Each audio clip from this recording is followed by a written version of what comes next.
Assalamualaikum warahmatullahi wabarakatuh. Halo semua, salam akuntansi.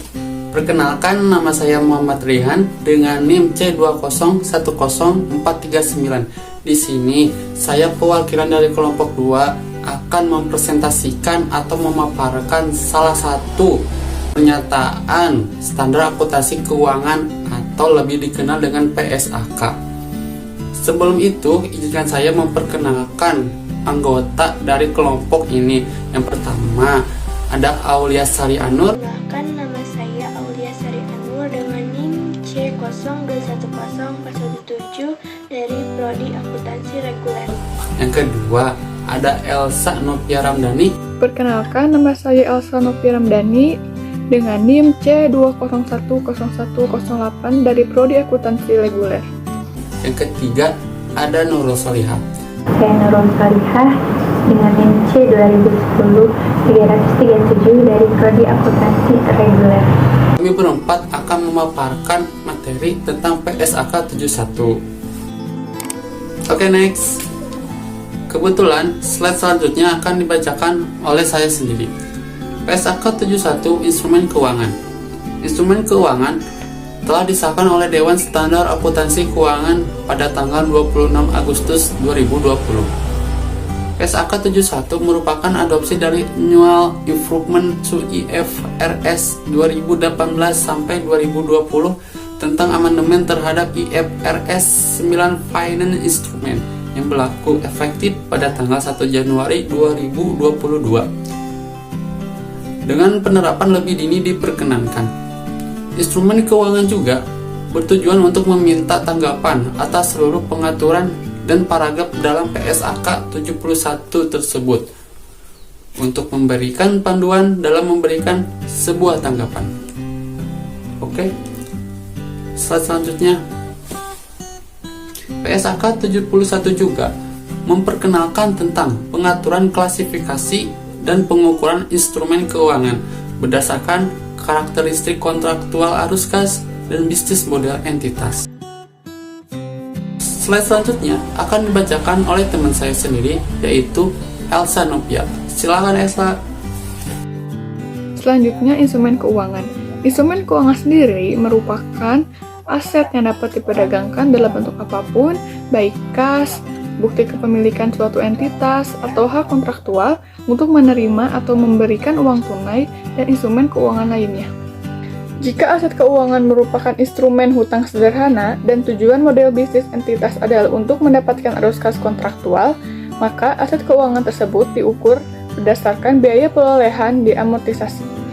Sebaliknya, jika aset keuangan tersebut dimiliki dengan tujuan model bisnis untuk memperoleh arus kas kontraktual dan untuk diperdagangkan, maka aset keuangan ini diukur pada nilai wajar dan disajikan dalam laporan keuangan.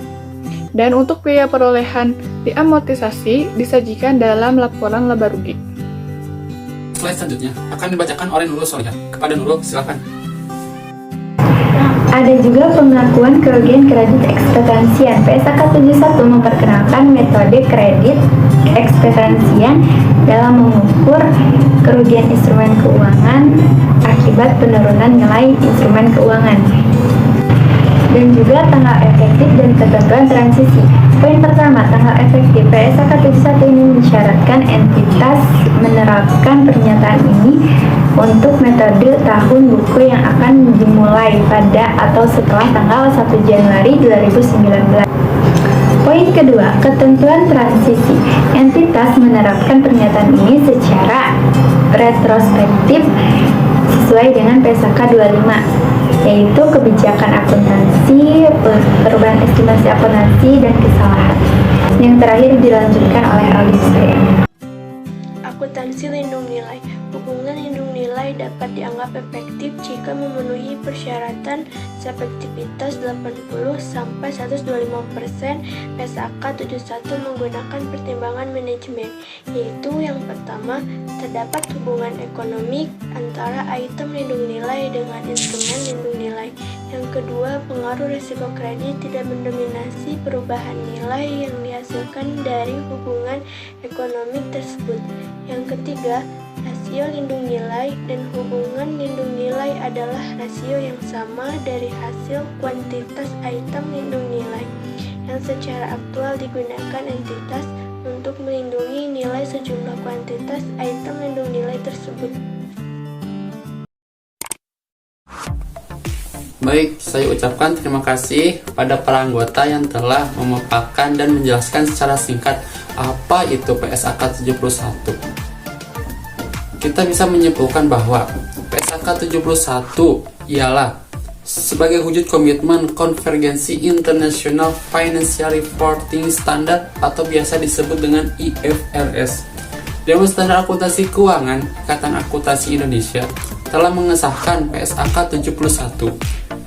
PSAK 71 sebenarnya merupakan revisi standar pelaporan dari PSAK 55 yang belum bisa mengatasi masalah di sektor finansial. Untuk itu, PSAK 71 mengatur perubahan persyaratan terkait instrumen keuangan seperti klasifikasi dan pengukuran, penurunan nilai, dan akuntansi lindung nilai. Ketiga hal tersebut telah mengalami perubahan yang signifikan tetapi tidak sepenuhnya mengganti ketentuan di PSAK 55.